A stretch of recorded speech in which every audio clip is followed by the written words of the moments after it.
Halo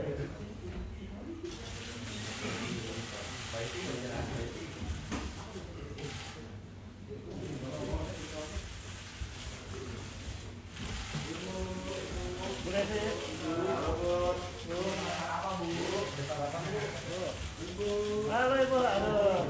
Udah makan empat sayur. Udah makan empat sayur.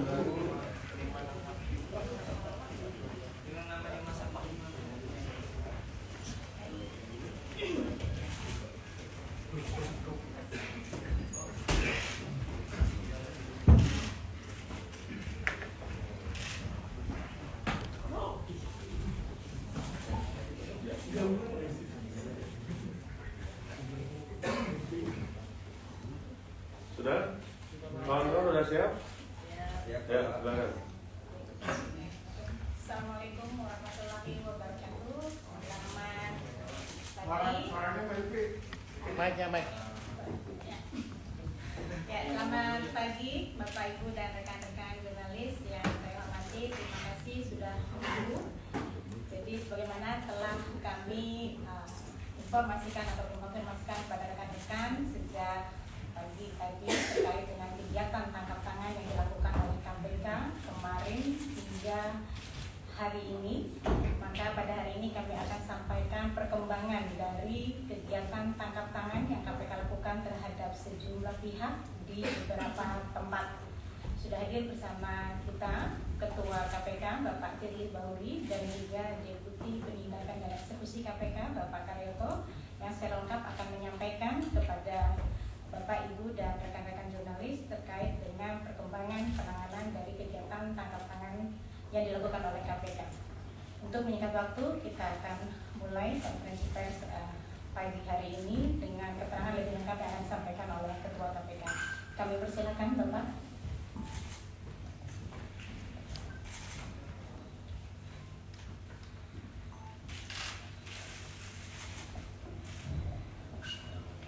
Assalamualaikum warahmatullahi wabarakatuh.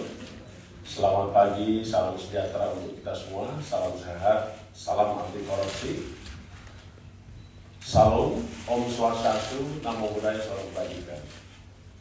Rekan-rekan wartawan, jurnalis, dan segenap anak bangsa dimanapun berada yang mengikuti siaran KPK pagi hari ini dengan menggunakan berbagai saluran.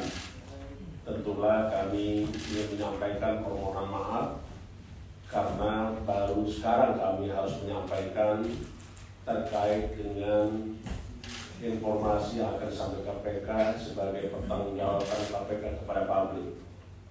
Kerja-kerja KPK hari ini akan kami sampaikan lebih khusus terkait dengan dugaan tindak pidana korupsi yang terjadi di dalam pengurusan perkara di Mahkamah Agung. Lengkapnya akan saya sampaikan seperti itu. Sebagaimana yang pernah kami sampaikan bahwa KPK dalam rangka penanganan dan pemberantasan tindak pidana korupsi tentulah melibatkan segenap peran andil besar selalu anak bangsa. Dan kami juga mengucapkan terima kasih atas peran yang telah diberikan. Karena bagaimanapun juga suksesnya pemberantasan korupsi tergantung kepada kita semua, kepada segenap anak bangsa. Bahkan KPK tidak pernah berhenti untuk mengajak segenap elemen masyarakat, termasuk seluruh kamar-kamar kekuasaan. Kami pernah menyampaikan memberantas korupsi harus melibatkan seluruh kamar-kamar kekuasaan, baik itu legislatif, eksekutif, yudikatif, termasuk juga partai politik.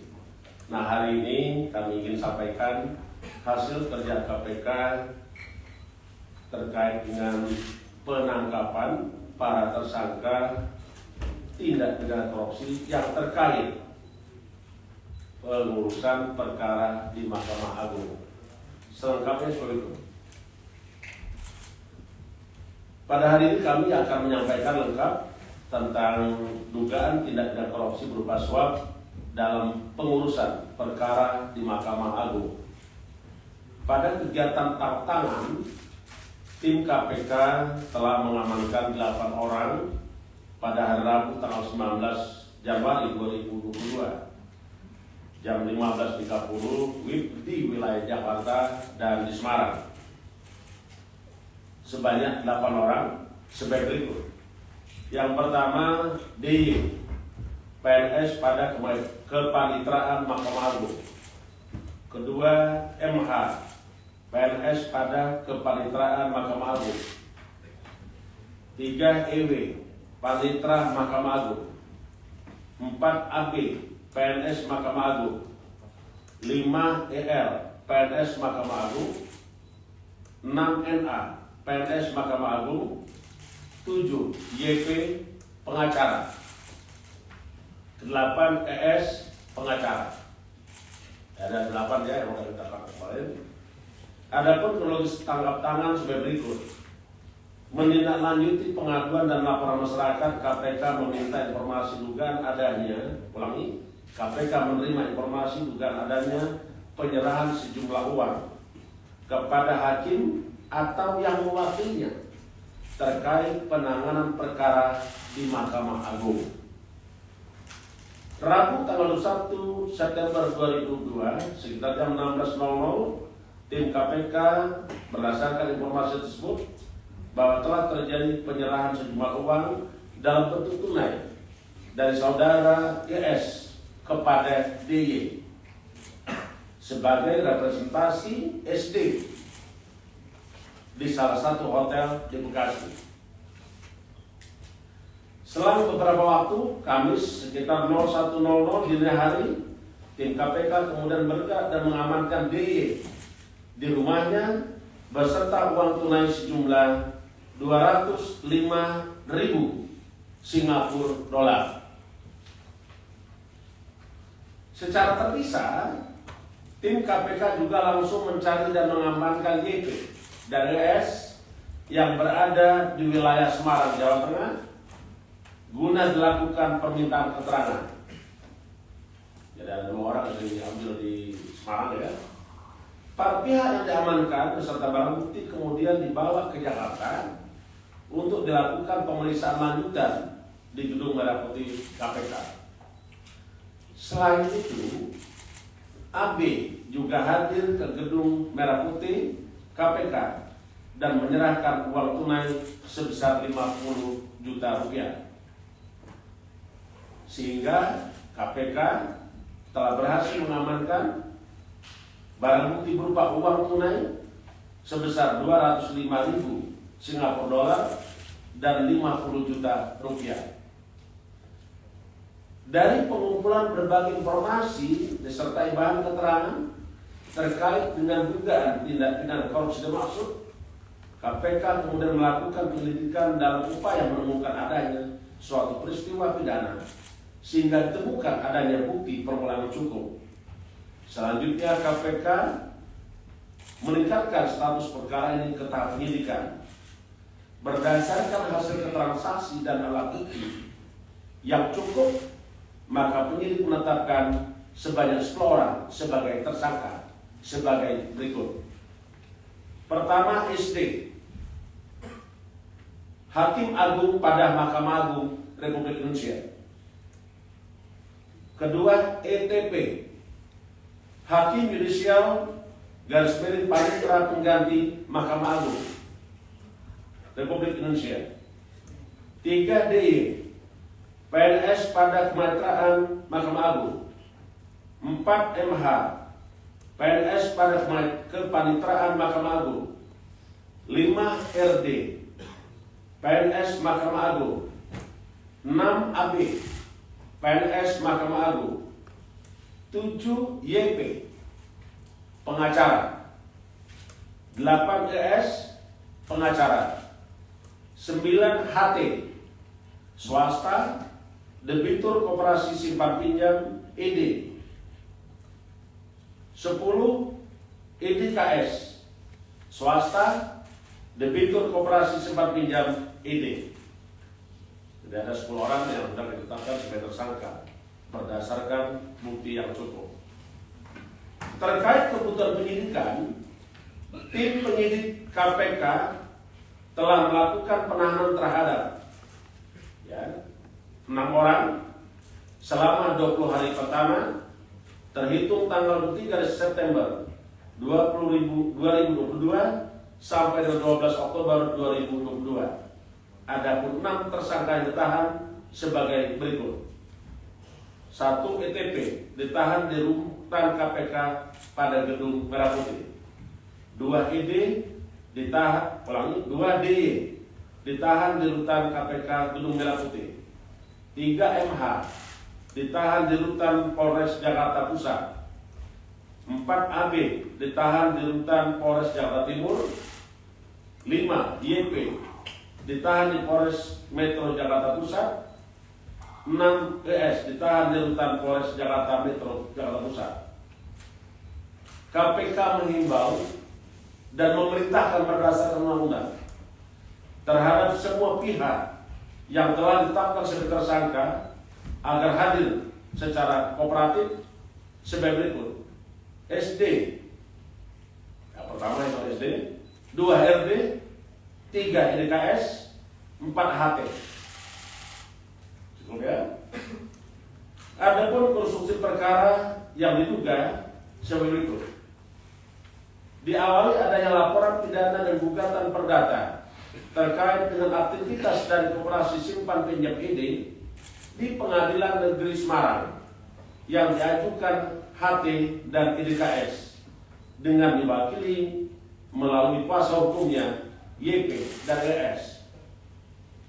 Saat proses persidangan tingkat pengadilan negeri dan pengadilan tinggi, HT dan ES belum puas dengan putusan pada 2 lingkup pengadilan tersebut sehingga melanjutkan upaya hukum ke tingkat kasasi pada Mahkamah Agung Republik Indonesia.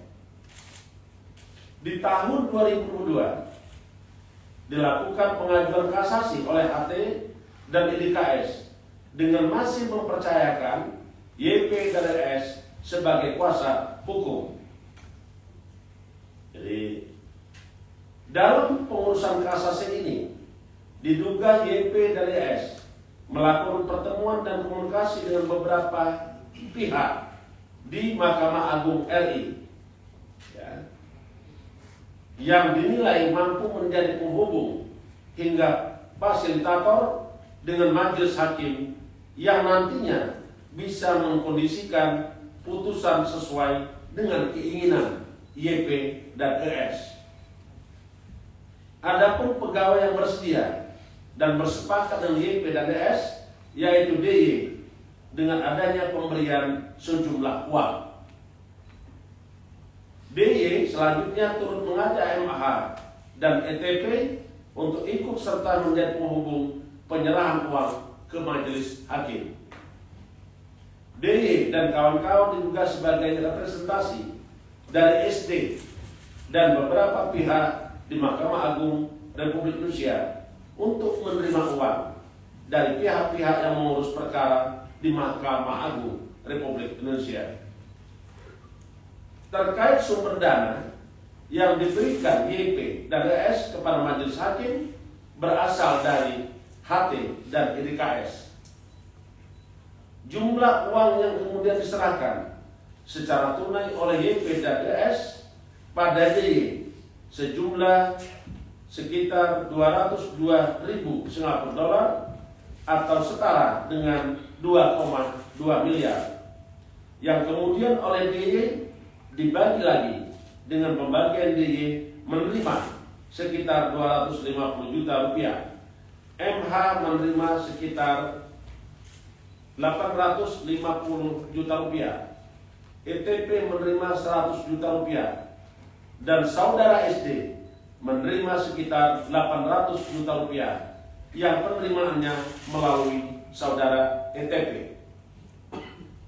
Dengan penyerahan uang tersebut, putusan yang diharapkan oleh YP dan ES selaku kuasa hukum daripada kuasa hukum KSPID untuk dikabulkan dengan menguatkan putusan kasasi yang sebelumnya yang menyatakan KSPID pilot. ketika tim KPK melakukan tap tangan dan saudara DY ditemukan diamankan uang sejumlah 205.000 Singapura dolar dan adanya penyerahan uang dari saudara AB sejumlah 50 juta rupiah. Itu udah kita sikat semua. KPK menduga DY dan kawan-kawan juga menerima pemberian lain dari pihak-pihak yang berperkara di Mahkamah Agung, dan tentunya hal ini akan terus ditindaklanjuti oleh penyidik KPK. Para tersangka tersebut disangkakan sebagai berikut. Sebagai pemberi, HT, YP, ES, dan IDKS disangkakan melanggar pasal 5 ayat 1 huruf A atau huruf B atau pasal 13 atau pasal 6 huruf C Undang-Undang 31 1999 tentang pemberantasan tindak pidana korupsi sebagaimana telah diubah dengan Undang-Undang Nomor 20 Tahun 2001 tentang perubahan atas Undang-Undang 31 Tahun 1999 tentang pemberantasan tindak pidana korupsi Yonto pasal 55 ayat 1 ke 1 KUHP. Sebagai penerima, saudara SD, DS, ETP, MH, RD, dan AB disangka melanggar pasal 12 huruf C atau pasal 12 huruf A atau B Yonto pasal 11 Undang-Undang 31 tahun 99 tentang pemberantasan tindak pidana korupsi sebagaimana telah diubah dengan Undang-Undang Nomor 20 tahun 2001 atas perubahan Undang-Undang Nomor 31 tahun 99 tentang pemberantasan tindak pidana korupsi Yonto pasal 55 ayat 1 ke 1 KUHP. Demikian yang ingin kami sampaikan kepada Bapak Ibu sekalian, rekan-rekan wartawan, jurnalis, dan segenap anak bangsa. Kita semua memiliki PR. Bagaimana kita bisa membersihkan negeri ini dari praktek-praktek korupsi. Bebasnya negeri ini dari praktek korupsi tentulah merupakan cita-cita kita semua, termasuk cita-cita seluruh anak bangsa. Sekian, terima kasih. Saya wassalamualaikum warahmatullahi wabarakatuh. Om Santi Santi Santi Om. Terima kasih Pak Ketua. Baik rekan-rekan jurnalis, itu tadi sudah disampaikan oleh Pak Ketua bahwa KPK telah menetapkan 10 orang sebagai tersangka dari kegiatan tangkap tangan terkait dengan dugaan tindak pidana korupsi berupa suap pengurusan perkara di Mahkamah Agung. 6 dari 10 tersangka pada hari ini dilakukan upaya lanjutan, yaitu upaya paksa penahanan. Dan dari kegiatan tangkap tangan ini KPK melakukan penyitaan terhadap sejumlah barang bukti, yaitu uang sejumlah 205.000 dolar Singapura dan 50 juta rupiah. Sebelum kita masuk pada sesi tanya jawab, kami akan perlihatkan kepada publik terkait dengan barang bukti tersebut.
Luar biasa ini. Buku ada uang. Mario. The New English Dictionary. Coba ditahan dulu Pak Ketua. Tahan dulu, tahan. Wah ini luar biasa. Ya nggak apa-apa, ditahan dulu. Hah? Mantap itu. Perlihatkan, Pak. Perlihatkan. Sama duitnya, Pak. Oke. Luar biasa. Depan, Pak. Dulu, Pak. Aduh.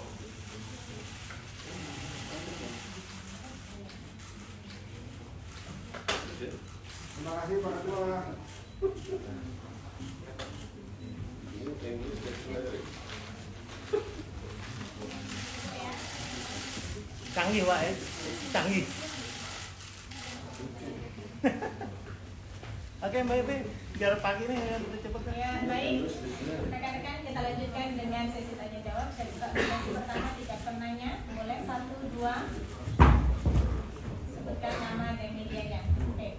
Bang Mario, pertama. Siap. Di belakangnya ada satu lagi. Silakan. Ya, terima kasih Pak Ketua, Pak Deputi dan Mbak Ipi dan semuanya. Saya Mario dari Metro TV. Ini saya ingin mengkonfirmasi benar. Sepanjang proses OTT sampai malam ini ada semacam banyak miss gitu kan. Awalnya dibilang hakim, kemudian juga sebenarnya missnya di mana atau kendalanya apa. Terus kedua, ini dengan ditetapkannya tersangka Hakim Agung SD, ini apa memang ini kalau bahasa orang gaulnya bikin paham MA yang kerjanya tuh ngurangin hukuman atau vonis-vonis dari para pelaku korupsi. Ini cara bikin pahamnya MA ini dengan cara kayak gini, atau apakah memang ini bagian dari strategi KPK bagaimana untuk membuat suara yang sama, core yang sama, nada yang sama bagaimana soal standar pemberantasan korupsi. Kita ingat belakangan kan 23 orang koruptor tuh udah dapat pembebasan segala macam, dari ada yang kasasi, ada yang segala macam. Apa ini cara KPK untuk kasih paham itu ya Pak? Nah kedua, ketiga ya itu kan ini kan nggak jauh ya, kayak model kasus Nur Hadi. Itu kan munculnya dari siapa? Edi Nasution, panitera. Di sini ada berapa nih panitera? Nah, nggak mungkin seorang panitera itu colek-colek kue itu yang hanya satu kue. Artinya bahwa diruntut saja, contoh kayak dugaan SD. Berapa kali SD ngeluarin kasasi bebasnya koruptor, atau misalkan paniteranya. Berapa banyak panitera yang berkaitan soal urus-urus ini pilot loh, cuma urusan pilot itu ya maaf ya, banyak pengacara justru kayaknya itu bukan dari pidana, ngurus pidana, tapi ngurus perdata itu paling cepat kaya.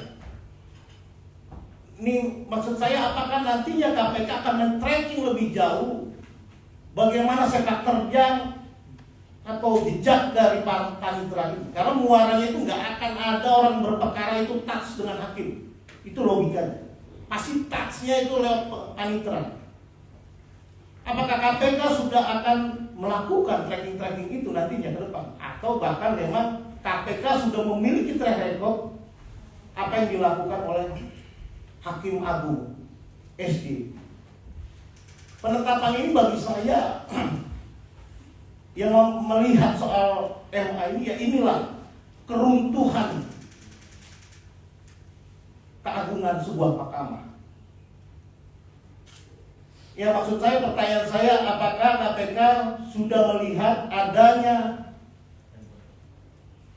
banyaknya hubungan antara permainan-permainan? Kita nggak usah inilah, di MA itu OB aja itu bisa urus-urus perkara ke dalam. Itu OB loh, apalagi panitera. Apakah KPK sudah memiliki strategi untuk sampai ke sana? Nah kemudian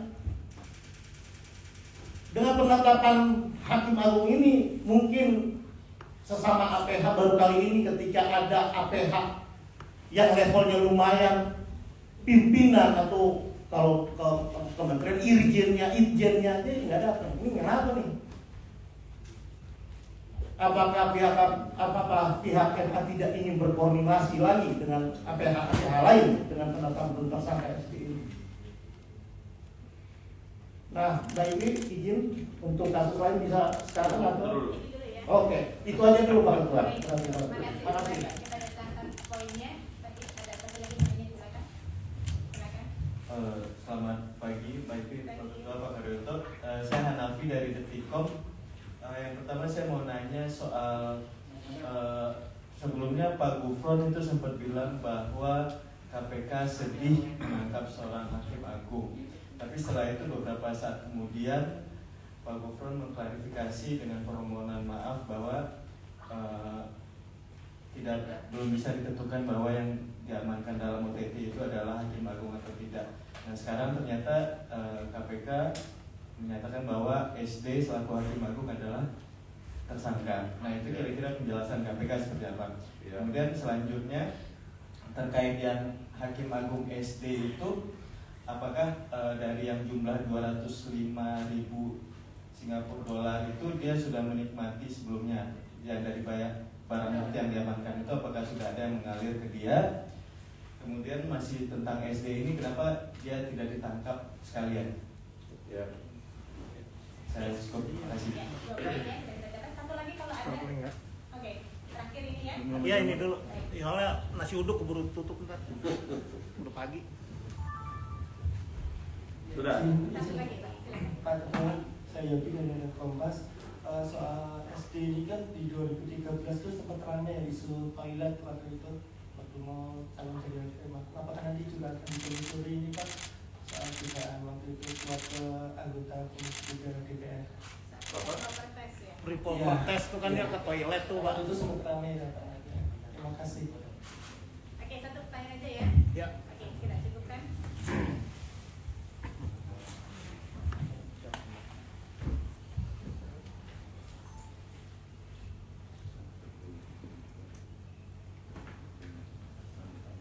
Enam pertanyaan Baik. ya. Saya akan coba merespon apa yang diingin oleh kawan-kawan. Mudah-mudahan nanti respon saya bisa memenuhi tulisan dan keinginan rekan-rekan wartawan. Tapi yang pasti adalah saya ingin menyampaikan dulu terima kasih atas peran serta rekan-rekan, karena rekan-rekan yang mampu, satu, distribusi informasi, kedua, mencerdaskan kehidupan bangsa. Itulah saya apresiasi dengan peran yang sangat strategis daripada rekan-rekan wartawan maupun jurnalis dan media. Baik, saya akan mulai. Nanti kalau seandainya ada hal yang kurang nanti bisa ditambahkan oleh Pak Karyoto atau nanti ditanya kembali. Yang pertama, saya ingin menjelaskan dulu bahwa pekerjaan-pekerjaan di dalam rangka penyidikan itu yang tidak gampang. Karena memang prosesnya panjang. Kita ambil dari makna apa itu penyelidikan. Penyelidikan adalah serangkaian tindakan penyelidik yang berdasarkan undang-undang dan rangka menemukan suatu peristiwa untuk ditentukan dapat atau tidaknya dinaikkan pada penyidikan. Nanti juga di tahap penyidikan. Penyidikan adalah serangkaian tindakan penyidik berdasarkan undang-undang dan rangka mencari, mengumpulkan keterangan dan bukti-bukti. Dan dengan bukti-bukti itu membuat terangnya suatu peristiwa pidana dan menemukan tersangka. Jadi saya ingin merespon apa yang ditanya oleh Pak Mario. Sebenarnya tidak ada hal-hal yang aneh atau miss, karena kita bekerja berdasarkan bukti permulaan cukup atau kecukupan bukti. Dan hari ini kita sudah sampaikan secara resmi apa hasil kerja KPK yang dipertanggungjawabkan oleh KPK kepada publik. 8 orang dibawa ke KPK, dilakukan pemeriksaan, ada alat buktinya, apakah itu keterangan saksi, apakah itu bukti petunjuk, ada yang berupa uang, ada yang berupa tadi New English Dictionary, dan kata-katanya. Dan perannya apa sehingga kita tetapkan ada 10 orang tersangka. Walaupun sekarang ada 6 tersangka yang sudah kita amankan dan masuk ke tahap. 4-nya kita harapkan perintahkan sebagaimana undang-undang mereka bisa hadir. Pasti kalau tidak, kita akan melakukan pencarian dan kita akan melakukan penangkapan. Saya kira itu ya, yang pertama. Yang kedua, tadi rekan-rekan ingin menanyakan tentang peran masing-masing tersangka. Apakah ini sebagai pegawai negeri MA apakah dia sebagai pengacara, lawyer, apakah juga dia sebagai panitera, hakim. Ini adalah rangkaian. Tentu satu orang melakukan perbuatan, ada perbuatan pihak lain. Karena kita memahami yang kita kenal dengan tadi disebutkan kan Yonto pasal 55 kan, berarti di situ ada pelaku, ada turut serta melakukan, ada turut melakukan, ada yang menyuruh melakukan. Saya kira clear itu ya. Peran hakim di mana, peran panitera di mana, peran pegawai negeri MA di mana, peran lawyernya di mana, peran debitur tadi di mana, terungkap semua. Sehingga dengan berdasarkan keterangan-keterangan dan bukti-bukti itu kita tetapkan 10 tersangka. Kalau dari Pak Mario ya. Selanjutnya tentu kita bekerja tidak akan sampai sekarang. Masih ada proses lagi. Ya, itu dan akan kita dalami dan kami pastikan bahwa rekan-rekan bisa memberikan pengawasan kepada KPK dan minta KPK menyampaikan hasil kerjanya. Tadi ada 4 orang yang belum kita tangkap, belum ditahan, nanti ditagih aja Pak. Ya ditanyakan, diingatkan kepada kita. Yang berikutnya tadi juga ada merespon tentang pernyataan. Sekali lagi saya ingin katakan, dengan adanya press conference sekarang, kita sudah uraikan apa itu perbuatan, apa itu peristiwa, apa itu sifat melawan hukumnya, apa buktinya, sudah sudah sangat jelas itu konstruksi perkaranya maupun konstruksi pasal-pasal melanggar. Siapa saksi, siapa tersangka, sudah kita gambarkan semua. Jadi saya tidak ingin lebih panjang. Bagi yang belum ditangkap, tadi disebutkan ya, ada 4 orang, segera kita tangkap. Tapi tentu sebagai warga negara yang baik, saya kira dia tahu diumumkan sekarang, besok berdua-dua kami datang semua. Ya, kalau enggak, ya kita cari. Itu tugasnya kita dan tugasnya rekan-rekan semua. Ya, kalau identitasnya kita sudah tahu semua. Ya, termasuk fotonya pun kita sudah punya juga. Nah, kawan-kawan sudah buka kan? Sudah buka kan? Sudah searching pasti kan? SD ini siapa gitu. Terus bersama siapa lagi di majelisnya gitu. Pasti udah dicari. Oke, kita akan dalami nanti lebih lanjut. Yang selanjutnya merespon pertanyaan terakhir tadi, bagaimana dengan peran panitia seleksi di Komisi 3 terhadap pemilihan Hakim Agung. Sebagaimana yang pernah saya sampaikan bahwa pemberantasan korupsi ini menuntut peran setiap pemangku kepentingan, setiap anak bangsa, setiap kamar kekuasaan. Hari ini kita menindaklanjuti laporan dan pengaduan masyarakat terkait dengan dugaan korupsi yang terkait dengan berupa suap atas pengurusan perkara di Mahkamah Agung. Hakimnya dipilih oleh Komisi 3 DPR RI. Tentu kita juga ingin melihat, karena pemberantasan korupsi itu harus melibatkan semua kamar kekuasaan. Mari kita bersih-bersih semua. Ya, legislatif, eksekutif, yudikatif, partai politik harus bersih dari praktek-praktek korupsi. Saya kira itu dari saya. Cukup Mbak Egi ya? Saya kira sudah terjawab semua. Mungkin ada yang ingin ditambahkan Pak? Baik, rekan jurnalis yang saya hormati, saya kira demikian sudah disampaikan semua secara lengkap oleh pimpinan KPK Pak Firly Bahuri. Sekali lagi, dari kegiatan tangkap tangan yang KPK lakukan mulai hari Rabu tanggal 21 September 2022 sekitar pukul 15.30 WIB di beberapa wilayah di Jakarta dan Semarang, KPK telah menetapkan 10 orang sebagai tersangka dan 6 diantaranya dilakukan upaya pasca penahanan mulai hari ini, dan kepada 4 tersangka lainnya KPK mengimbau untuk bersikap kooperatif datang memenuhi panggilan penyidik. Demikian kami sampaikan. Terima kasih atas perhatian rekan-rekan. Wassalamualaikum warahmatullahi wabarakatuh. Mbak Ipi, ini langsung turun